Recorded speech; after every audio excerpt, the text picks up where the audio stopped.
never ceases to amaze me the rationale that people come up with to justify their selfish actions. Why did Rongi hide the food? I still don't understand it. Was it for the gods so that they would bless the island with good harvests and fishing? Nowhere was it written in his journal that that was the reason. I would assume it would be, but it could just have been so that he has a hidden place to go there at midnight and eat. Why would he go there every night at midnight if not to eat? To make sure it's still buried? That makes little sense. I believe he was eating it. Selfish or selfless? It was still done without the approval of the Juana of Tikawara, and because of it, some might starve. So it should not have been done. At least it has been handled now. As for these Lagufaeth, I see some semblance of intelligence within them. Maybe a little less than the Naga, but intelligence there is. They are no wild beasts. However, I have been asked to kill the broodmother by one of the Juana in Tikawara, because she is concerned that they are a threat. Maybe she is correct. Some of them do seem to be pretty bloodthirsty, but I will see for myself. If all I get is to be attacked by them, then I will go through with trying to exterminate them. Though, if they do try and talk to me, I would do my best to be diplomatic and impartial.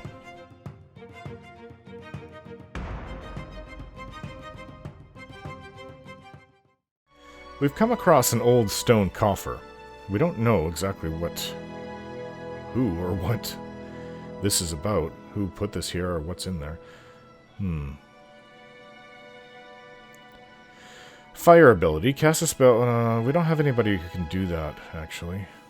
Oh, wait, I think Shodi might be able to. Shodi, can you burn away the vines? Holy fire, sounds good. The plants squeal and pop in the flames, giving off an odor that smells disconcertingly like burning flesh. Ugh. They wither into scraggly, blackened strands, yet no sooner have they shrunk than they quiver and twitch, beginning to fill with sap once more. I rip the lid from the coffer before they can regain their grip on it. I retrieve an antique bronze hatchet, pulling it from the coffer even as the vines feebly grasp at it with hungry tendrils. Very strange. Okay.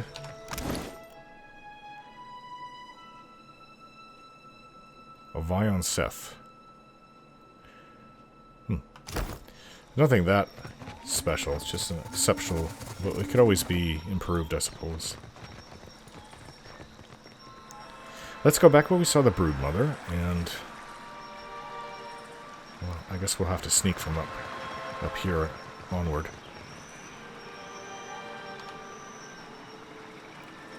Keeping quiet.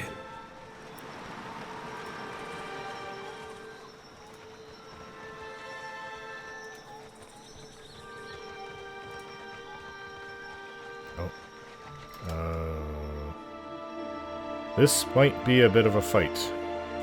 So I suggest you get onto the broodmother there. If you don't mind. The rest of us will whittle them down, one by one.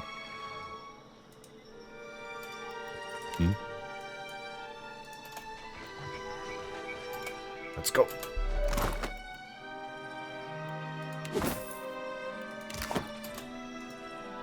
Oh. Let's speak to it at least then.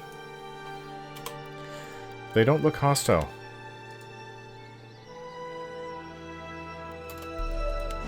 Cocking her head, the broodmother watches us and lets out an inquisitive chirp. Chirp at her. The broodmother stops gurgling and takes a tentative step closer, craning her neck with interest. Other Lagufaeth peer and chirp at us. Adair attempts a chirp of his own that sounds perhaps more like two krakens aggressively mating. The Lagufaeth stare at him and hiss until he stops. Adair clears his throat as though that was what he'd been doing all along. A young Lagufaeth pokes his head out from behind one of the adults and burbles happily. The adult ushers it back with a firm claw. It looks smaller than the hatchlings in the cage, but not by much. Oh, Anna. Juana. Oh. No, none of us are Juana. The Lagufaeth broodmother, observing the exchange, the broodmother looks to me and lets out a plaintive cry. Who's Anna? Anna. She strains forward, stretching out her neck to croak at me. Her scrap necklace glints and quivers. So you're saying Juana, I take it. She snarls and gurgles, and it rises in volume. The other Lagufaeth bare their teeth at the name. Anna. The broodmother hisses. Her attending warriors brandish spears, clubs, and blowguns. Can't really blame them, can ya? You hate the Juana. Hatchlings. She screeches, not at me, it seems, but at what I've said. A flash of anger and pain from the broodmother's mind strikes mine like a gust of heat. My power enables me to peer into her memories. I see Amua, huge and terrible, pushing the Lagufaeth deeper into the jungle. The Amua's language is an unintelligible roar to the broodmother, but she sees their aggression written on the corpses of her fallen kin. She also sees the invaders rounding up her hatchlings and driving them back to their wooded nests by the beach. A mum separated from her pups by force. Few things worse, Cap, believe you me. He scowls and cracks his furry knuckles. Many claws tighten about weapons, and tails lash in eager, hypnotic rhythm. The broodmother watches me.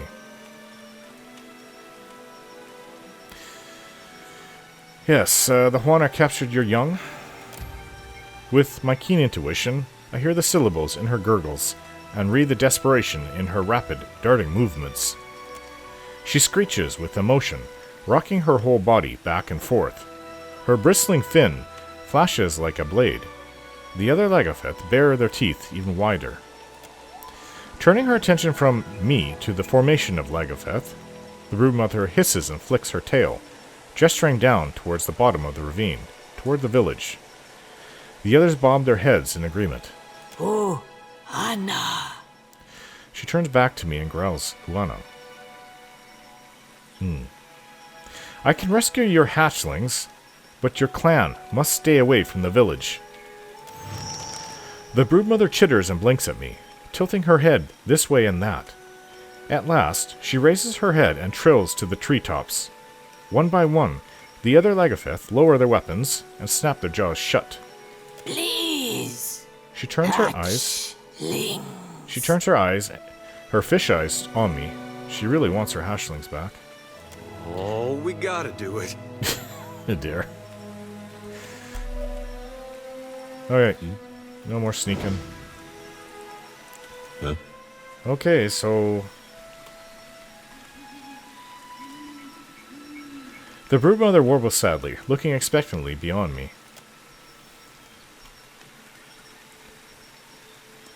I guess we'll go back and talk to them. Try to reason with them to let the hatchlings go. I suppose with the promise that the Lagufaeth won't attack them, but I don't know how that could ever be enforced, because if there's a new broodmother, that broodmother may decide to attack. It's a bit risky, because it could upset the Juana with us. But we'll have to try it. It'll take a while to get back to Tikawara. What am I thinking right now? No, wait. Now. Huh? It don't work that way, lass. I pick up on feelings. See fragments of memories sometimes. Impressions. And mostly when folks are upset or a bit of nerve, unless I'm trying to intrude. And I generally try not to intrude. He winks. You intruded on me the moment we met, don't you remember that? Ah, that were an accident. If anything, you be the one that were intruding on me. How so? I'm not the one that sent the memory. Oh, well, you could take a gander if you wanted. I mean, not all the time. Just this once. As you wish, lass. Seraphim looks up at Shodi with an uncommonly serious impression. His eyes seem to drill into her. Then suddenly he jerks his head away and blinks like his eyes are burning. So which is it? Light or dark? What do you see?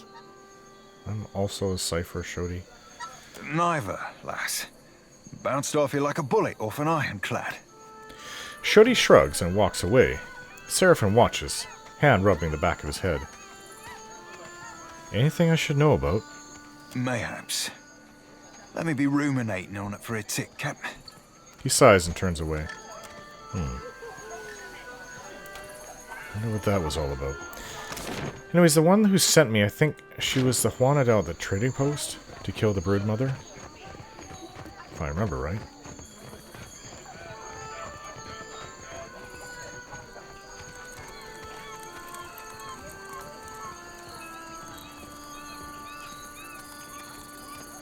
Yeah, here she is.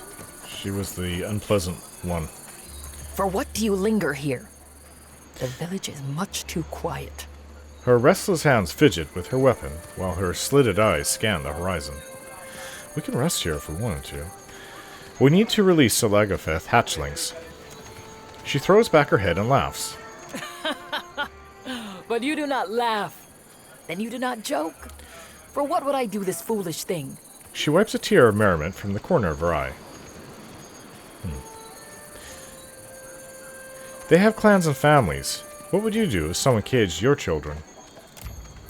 A look of pain and surprise twinges across her face. It reveals an old but raw wound to my shrewd gaze. In her mind, I glimpse an image of a demolished village on the cliffs, a broken spear in Himuhu's hands, and slavers' ships disappearing over the horizon. Seraphin's fur bristles as his large eyes catch mine and narrow. A hint of a growl grows in the back of his throat. Then I never forgive them. We must destroy the broodmother now, before she is bolder. She brushes another speck of moisture from her eye. I don't think that this will work then. Well, we have to For what release do you them. say this again?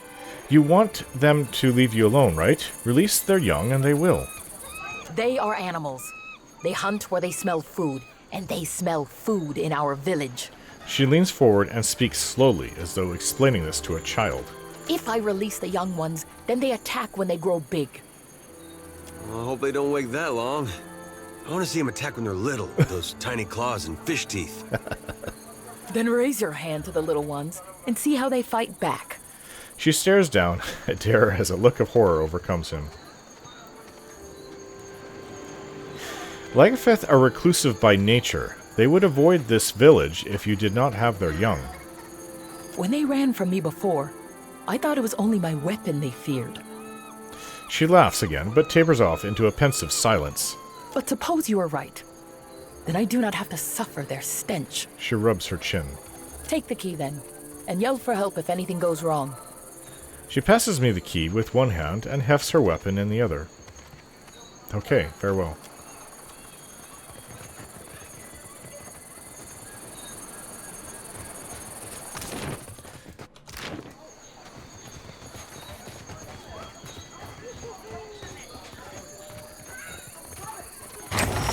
There we go. Yeah, you're free. Get out. Out. Chirp. Look out! They escape! Just leave them be and they won't harm you. Oh. Leaping from the water, the brood mother eagerly chirps and beckons towards her hatchlings. They rally around her with unbridled joy. She lets out a low-pitched warble when she sees me. The brood mother makes a show of removing her necklace and laying it out on the sand, then gesturing from me to the necklace and back again. Chirruping and waving her crest, the brood mother and her hatchlings dive back into the ocean. Yeah, I would have felt bad I killing hope her. the Lagufaeth do not come back. I hope so too. Then something drastic will have to be done. Like killing the brood mother. I've got it. I'm not sure exactly what that was. Baubles? Baubles of the fin.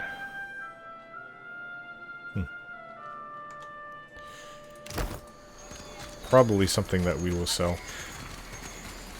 But I don't think that there's anything else on this island that we can do for the moment. I would like to stay a night after traveling on the island for several days and just sleeping in the brush. It seems the Lagufaeth no longer bother us. I can save my strength for a worthy fight. She nods cautiously. I need a place to rest.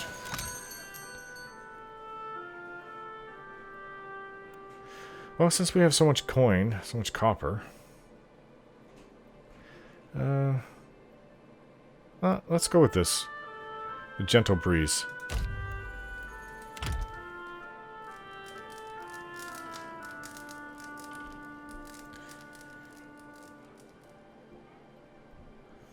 I would like to say it's nice after being in the ship for weeks and then traveling around the island for days, but I've gotten used to the ship.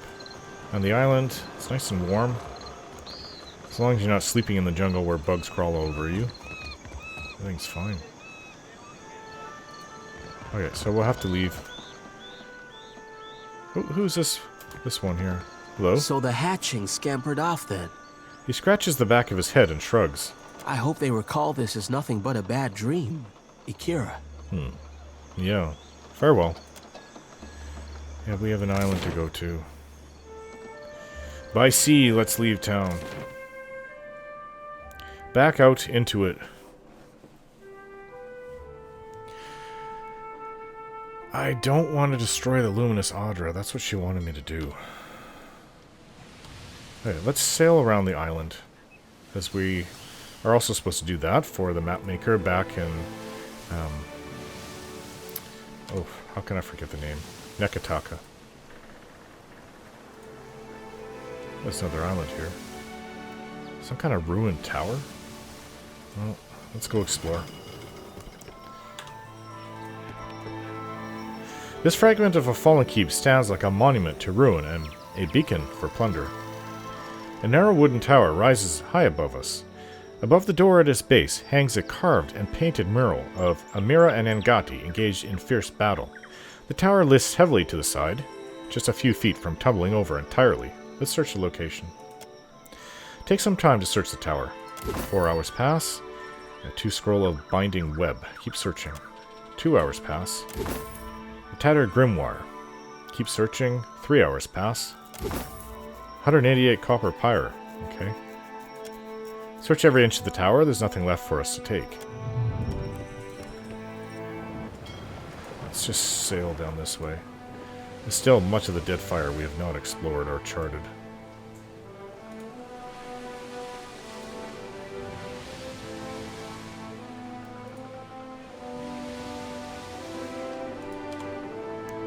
Well, we've pretty much explored all around Tikawara. Let's just go up this way where this island chain is. That's it, that's Tikawara. Maybe, actually. According to my map, there's something more. I want a ship. This way.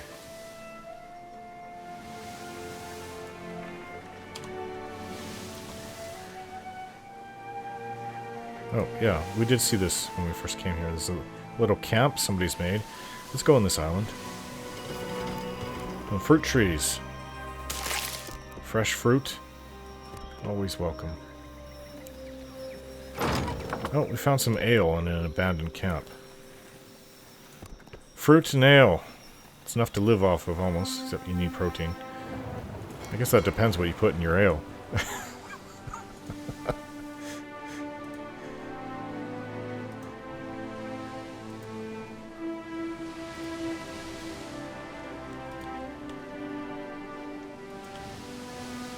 Yeah, the Poko Kohara ruins. This is not going to be an easy decision. I don't want to destroy it.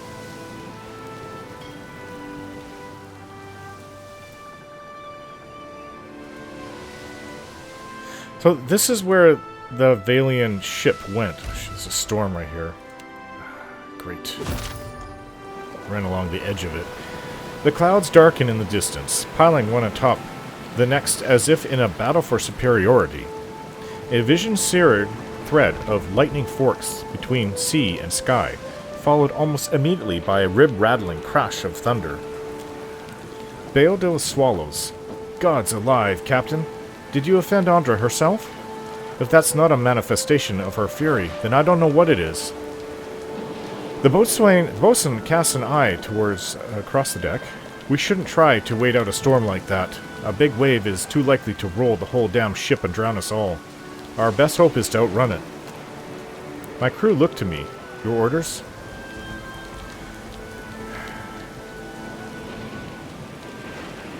Assign crew duties. The crew looked to me for guidance.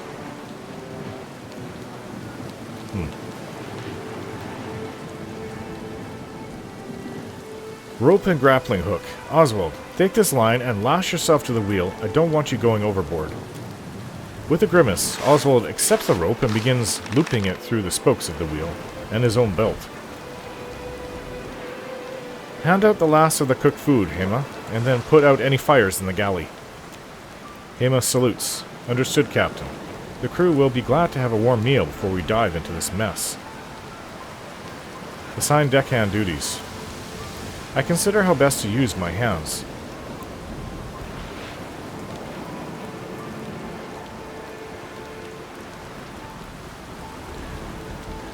Okay, all hands get below deck and secure the cargo. With a chorus of affirmatives, the crew disappears below deck. That's enough for now. I turn from the crew. Ask a companion's aid. I seek out one of my fellow travelers. Well, Seraphim, I'm going to need you by my side here. The Orlin grins. Aye, Cap. I'll be letting you know if you do anything too hollow-headed. Maya, can you and Ishiza help us scout the extent of the storm? You know what to do, stink feathers. Maya launches the bird off her arm. Ishiza spreads his wings and lets the winds carry him higher until he's a distant red-blue speck. Shielding her eyes, Maya watches his flight patterns carefully. Captain, this one's brewing to get ugly. Take us a week to break free of it. Ugh. Ishiza lands on Maya's arm and pecks her cheek affectionately. I believe we're as prepared as we're going to get. Take us in. The cloud sweeps over us, dominating the sky and hemming the sea beneath a roiling gray dome. The rain drums against the deck. Sweat beads on Oswald's brow as the storm looms ever closer. We can't outrun this one, Captain. The wind calms, but rain pours from the sky as if triumph had come to rest beneath a waterfall. Rainwater sloshes across the deck and under the rails. Get everyone below decks and batten the hatches. We're lying ahull. The crew hunkers below decks, sealing every hatch against the deluge. The hull of the Triumph takes 10 damage. The storm rages on, showing no sign of subsiding. A day passed. The cry rises like a pronouncement of doom from below decks. Fire! I dive into the hold to see flames licking the beams and making towards the stores and the powder reserves. Pump the bilges and use the water to get those flames under control. Hours later, the crew, sweaty and soot-stained, clap one another on the back. No trace of fire remains. How did that start? The hull has taken more damage. The storm rages on, showing no sign of subsiding. Another day has passed. Water rises in the distance, a gargantuan swell that bends the sea around it. It bears down on me. God's alive, a hand mutters.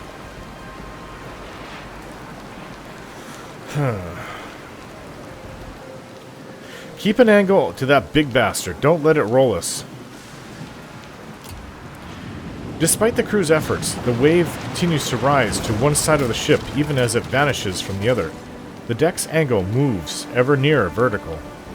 Whether the ship breaks through the wave or the wave breaks over it, the result is the same. Thousands of gallons of water slamming across the hull with wood-rending force. More damage to the hull. The storm rages on, showing no sign of subsiding. Another day has passed. The ship rocks interminably and unpredictably, and soon the crew clutch their heads or guts, bent double over buckets, squeezing tight between their knees. The befouled grog scent of their sick threat thickens the air.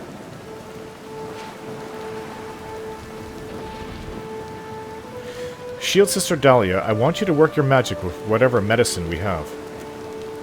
She nods. Very well. I know just the thing. The surgeon moves along the crew, providing relief to the afflicted. Use up some of our medicine supply. The storm rages on, showing no sign of subsiding. Another day has passed. The ship rocks interminably and unpredictably, and soon the crew clutch their heads and guts. It's the same thing.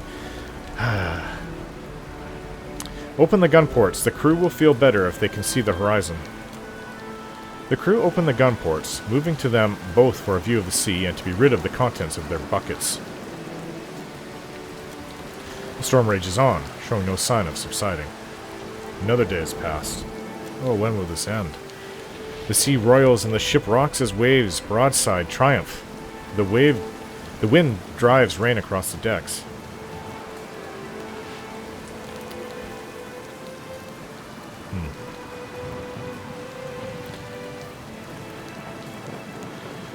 We're flying bare poles. Oswald, get everyone else below deck. Oswald grimly grips the wheel as the rest of the crew secure the furls, sails, and disappear below decks. The wind presses hard against the masts, driving Triumph forward, and the vessel plows through the storm. Chichibuk gains some experience. As if exhausted, the clouds finally calm, coming to rest like a thick blanket across the sky. The waves, too, end their trembling complaint, and Triumph finally sails easily. The crew lean against the rails and rigging, their faces haggard but relieved. The storm, it seems, has passed. That was a bit harrowing. Never want to go through that again. We're going to have to repair the ship. Oh, there's something out here. Oh, I found some more medical supplies to make up for the ones we lost. And there's a shipwreck by the coral reef here. A shipwreck huddles in the crashing surf, its splintered beams rising like ribs from the water. The wreck appears abandoned. Sift through the wreckage. 2 hours pass. Find some medicine, which we don't have room for, I don't think, on the ship. Is there any room for it? No, there is actually room. Continue searching. 3 hours pass. An old flag. Royal Deadfire Company. Okay, let's continue searching the ship. 3 hours pass. Hammer and chisel. 2 hours pass. Find nothing of value. Let's just continue searching the ship. 4 hours pass. We found some water. 4 more hours pass. Find a chest full of coins. Whoa, quite a bit. 697 brass teal. Each one's worth a copper. Search the ship from top to bottom. There's nothing of value left. Okay, here it is. Poko Kohara. Had I known that storm was there, we could have just sailed down. There's something along in the water in the distance. We could have just sailed from the south along it and not encountered the storm. Let's put ashore. Alright, this is the island. This is where I make my decision on what to do with the luminous Audra here. Don't forget to like, share, and subscribe.